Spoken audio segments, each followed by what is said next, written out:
Greetings to all true boxing fans.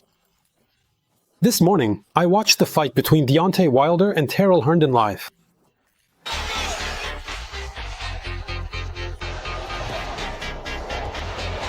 And I want to share my impressions of the match with you. We'll also break down the fight from a technical perspective. We'll look at exactly what happened in the ring, and it's especially interesting to see what Deontay Wilder showed. Because, in fact, this was his comeback. He himself says he wants big fights. He's almost ready to face Usyk. Well, Usyk is unlikely. According to my information, Usyk will retire very soon. By the way, I plan to talk about this in more detail in my private Telegram channel in the coming days. But anyway, there are other fighters, plenty of them. Like AJ or the Gypsy King. Basically, there are plenty of them. Theoretically, if we saw the old Deontay Wilder, I'm not saying he would beat everyone. Maybe that's not the case, but he could have thrilled us with some spectacular fights. So, will he actually give us that excitement or not? Does he have any chances or not? What has Deontay actually shown in the ring? Look, first of all, I'll pour some tea. And I suggest I pour you some tea, like in the good old days. First, Deontay Wilder, his opponent, this Tyrrell Herndon. For some reason I always want to call him Tyler Durden. He's weak, well, frankly weak. He's been picked up. I mean, he has several losses, 4 or 5, I think 5 losses, and out of those, 4 were by stoppage. 4 stoppage losses against who knows who, and now he's going up against Deontay Wilder. So basically, they just picked out a victim, right? It's like, for example, there are holidays. And so, for the holiday, somewhere they prepare a goose, somewhere else. For Thanksgiving in America, of course, they make a goose, and somewhere else they cook a lamb. Yeah, and I respect that. So, it's clear. Of course, it's not exactly the same thing. I mean, everyone stays alive, everything's fine. But I mean in terms of the idea.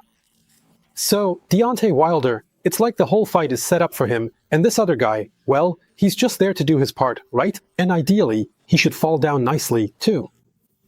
But what did we actually see? So, the fight began.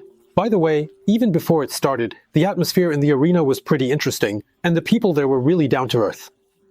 It's really interesting, because I myself, I don't live in America, I'm Russian, from Russia. It seems like everything always shines there, everything's perfect, especially during big boxing nights. Like, that's the top league, right? But here, Deontay, he was a top fighter not so long ago, but now his level has really dropped, and this boxing night is actually pretty simple. I mean, it's just a simple venue, with regular people. And before, when you look at all of them, even the judges, the ring announcers, the girls with the round cards, the whole crowd, they all seemed so polished, like real TV personalities. That kind of top-tier television level. But here, when you look at them, of course, everyone is nice, neat, and clean. But what I mean is, there's this kind of vibe where, as I watch them, I can totally picture how, once this is all over, they'll just go home, have some soup, play with their dog, and spend time with their wife and kids. Now, about the boxing itself, it all started with the measuring up. Obviously, Deontay throws the jab, but right away he's looking to land that right hand.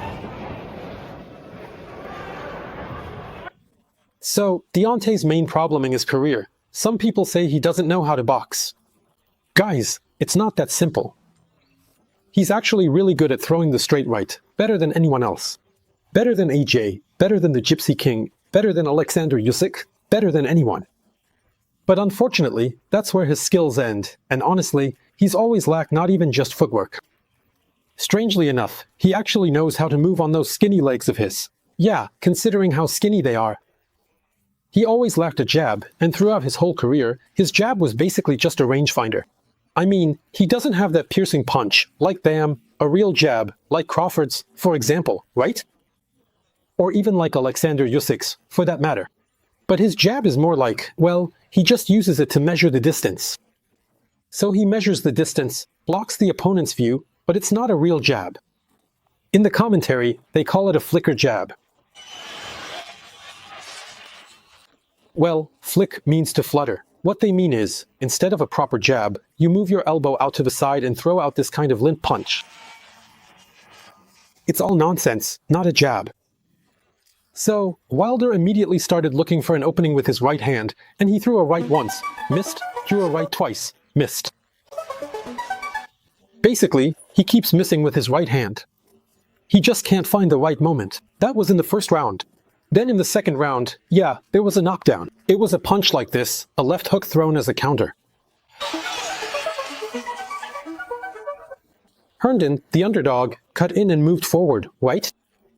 And basically, bam, Wilder caught him with a shot. The punch wasn't very strong. In the West, in America, they called it a check hook. Here, we just call it catching someone with a hook. He went down, but it was all good. He got up and kept going. And then the third, fourth, and fifth rounds go by, and we see that Wilder can't win with pure boxing. The opponent is completely passive, not even attacking. Well, he did get caught once in the fourth round, but for the most part, this Herndon guy is just stitching himself up in the corners. Well, not even in the corners, because Wilder doesn't know how to cut off the ring. But basically, he's running away, keeping his distance, playing it safe. Sound effect. Back and forth. Just like, basically, we would have done the same. If you box against Wilder, I'm telling you, if I went up against Wilder, I'd box like Mike Tyson.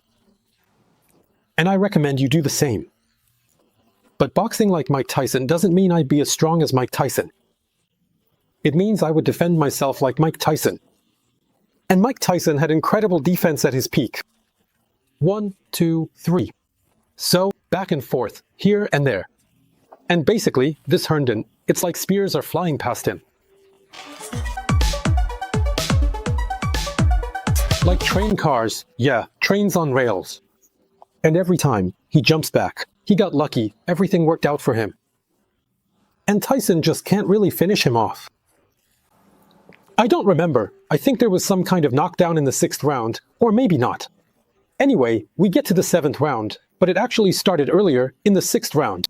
Basically, Deontay can't manage to land a clean hit on him. He throws his right straight, the one he used to land on people before, but it misses. Yeah, so every time the other guy manages to defend himself in time. And Wilder starts to windmill, which is a really bad, really nasty move, and not very effective at all.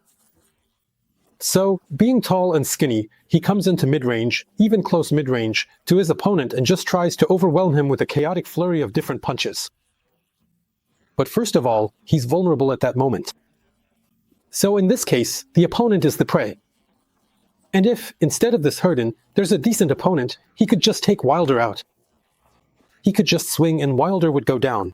It's really that simple. That's the first thing. Second, he can't even finish effectively with hooks. And the secret of this whole Wilder windmill, which everyone talks about, is that it's basically a fake thing. Wilder always lands the right straight first. He already stuns his opponent and then finishes them off. Those are punches to the back of the head. So that's what all this wild swinging is about. Basically, he hits from above to the back of the head. That's the whole answer, really, to the back of the head or behind the ear. He hits with, what's it called, the forearm. So basically, he's breaking the rules, honestly. That's it. And this time, the same thing happened. In the 7th round, he landed a 1-2. Mostly the guy was eating 1-2s, but he did land, though he didn't actually drop the guy, and then he rushed in to finish him off. And I think it even happened a couple of times. And basically, the referee couldn't take it anymore. He started to feel sorry for Herndon. Well, what else? He was just defending himself, just there to go through the motions. He tried it first. It didn't work out. And that was it. After that, he was just surviving on defense. Like Mike Tyson, yeah, but only defending like Mike Tyson, not attacking like Mike Tyson. That was Carl Herndon's main problem.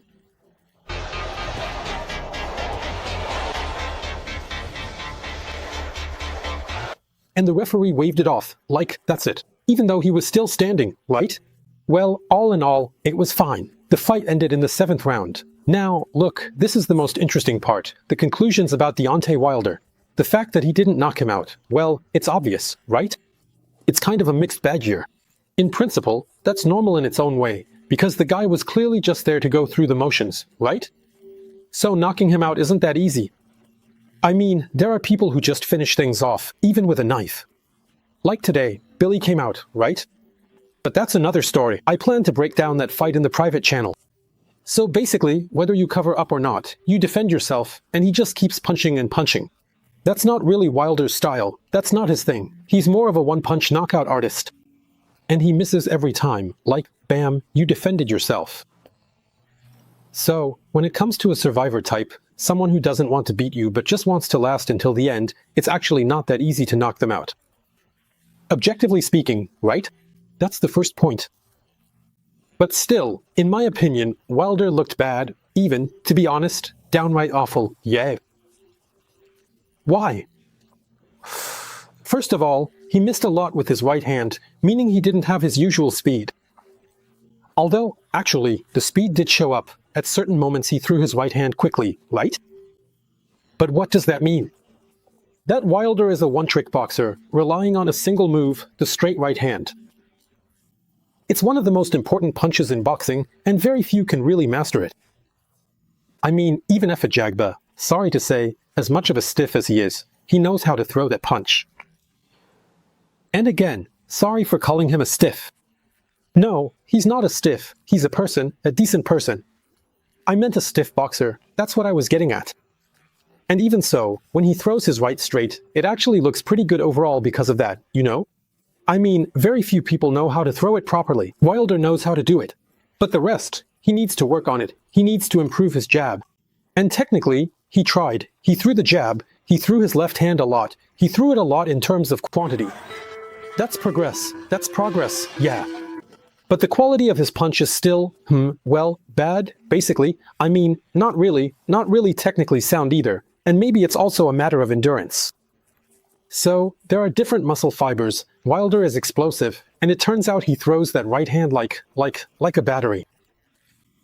That is, he spends a lot of energy on it. So, bam, he lands the punch, done. He won't throw it again after that. He walks around, takes a breather. But the jab, it's constant, like jab, jab, you come in, you move out, you step in, you step out. So, if your muscles are explosive, your arm can get tired. Maybe that's the reason, I don't know. But anyway, what's the point we're getting at? The fact that Deontay Wilder, I'm checking right now, is ranked 39th on BoxRec, that's not so bad. 39th place. So, honestly, that's not that far from the top 10. That's according to BoxRec. And then there are the WBO, WBC, and IBF rankings too. They're such sly guys, yeah. They can easily just put someone into their top 15 or even top 10 rankings. It's unpredictable. So, who is he going to fight? I mean, I've always been curious to see Deontay Wilder go up against Usyk. That's always been interesting to me. But, first of all, according to what I know, Alexander Usyk will be leaving very soon, and Wilder isn't ready right now to fight Usyk. So, after all, he's not that terrible. Actually, as a comeback fight after a loss, it's a decent match in its own way. But no, this Wilder, he really has nothing to offer against Usyk. But a prime Wilder, that would have been interesting to see back in the day, right? Unfortunately, we never got to see that, and that's definitely Deontay Wilder's fault. Yeah, well, that's just how it turned out. So that's one thing. Against others, well, obviously, Usyk will leave and other boxers will remain. Well, with the Gypsy King, I think everything is clear. A fight against AJ would have been really interesting. But AJ and his team are very cautious. So, I think they probably wouldn't want it. And so we come to Wilder at 39. Now, you see, age, well, everything has changed. I mean, it used to be that at 50, a person was considered a grandpa. But now people, you know, they take better care of themselves, right? So 39 is not a sentence. I mean, 39, 40, 41, 42, 43. There's still time, you know. The question is, does he have, the art of boxing? So basically, he's not picking up the technique. It seems like, at this point, he'll never really learn to throw a good left hand. That's a really big problem. But before, he had a good sense for things. I mean, that drive, youth, that youthful energy, you know, the mind, that kind of athletic aggression. And he kind of relied on that. So, it's like he didn't really know how to do anything except for that one punch, but he was like an octopus, He'd scatter things around, distract attention, then at the right moment he'd get into stance, bam, throw that punch, even pull it off from half out of the ring.